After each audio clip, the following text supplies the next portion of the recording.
Je m'appelle Adrien Ntavona, je suis prêtre depuis 1966. J'ai occupé beaucoup de services au sein de l'Église et j'ai été professeur d'université toute ma carrière.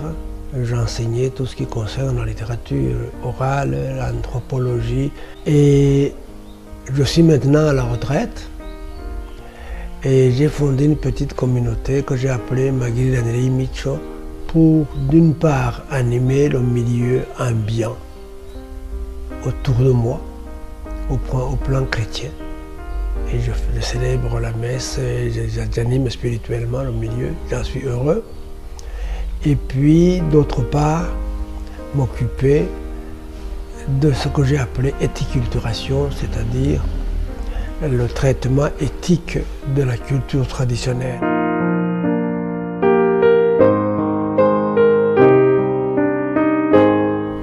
L'acculturation, ça vient de ad culturam, c'est-à-dire on part de sa culture pour aller vers une autre. Et en général, cela a lieu quand il y a une culture dominante et une culture dominée. Et il y a beaucoup d'aspects. On peut s'acculturer de façon modérée et on a une espèce de culture de mélange. Mais on peut aussi partir complètement, on appelle cela de la transculturation. On est parti. Et on peut aussi évoluer vers un certain mixage où on est nulle part. Et alors, quand ça va très mal, automatiquement il y a une déculturation, c'est-à-dire le fait de perdre une référence culturelle quelque part. Et c'est peut-être notre cas.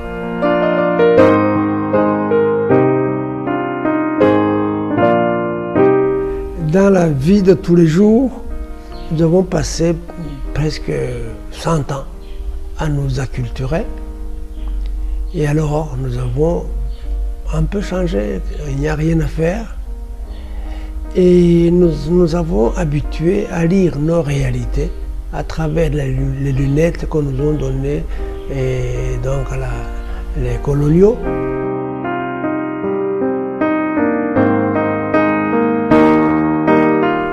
Elle est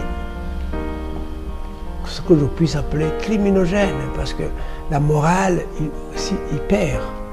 On n'a pas de référence morale claire. On n'a pas de censure psychologique avant un acte, puisqu'on les a perdus. Et alors, on est prêt à tout.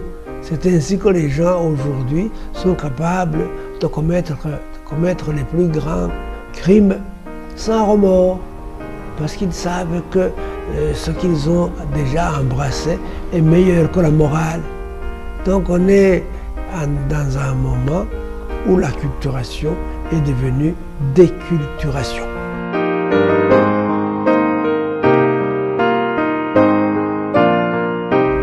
Le système éducatif a été tout simplement une transplantation culturelle voulue par le colonisateur d'abord, et puis par nous-mêmes ensuite. Et c'est nous qui nous sommes colonisés mentalement nous-mêmes. C'est là qu'on a systématiquement mis le français à partir de la première année primaire. Seulement quand nous étions indépendants. Et donc là, on a dit qu'on doit se mettre au diapason des autres pays francophones, consorts. Alors on a adopté des programmes qui nous transculturaient fortement, mais c'est nous-mêmes qui l'avons fait après. Donc quand l'homme est bien colonisé, après, il agit comme le colonisateur, colonisant son propre peuple. Et ça, c'est extrêmement grave. Et on a lutté beaucoup pour qu'on enseigne aux primaires le Kirundi d'abord, mais on n'a jamais réussi jusqu'à maintenant.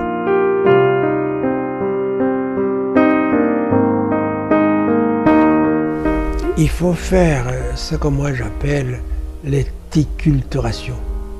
C'est-à-dire se sentir responsable de la culture traditionnelle que nos ancêtres nous ont léguée et responsable aussi de la culture qui vient, elle est nôtre. Et c'est à nous qu'elle s'adresse. Et alors, il faut absolument l'embrasser, mais après avoir assumé des valeurs de notre propre culture. Le malheur, c'est que nous n'avons jamais pensé qu'il faut assumer d'abord notre propre culture. On ne l'a jamais fait. Et c'est bien qu'on la perd à chaque instant. Il faut l'assumer, il faut la réassumer. Et alors là, on est capable de dialoguer avec les autres en donnant nous aussi, au lieu simplement de recevoir comme des espèces de tuyaux, d'entonnoirs.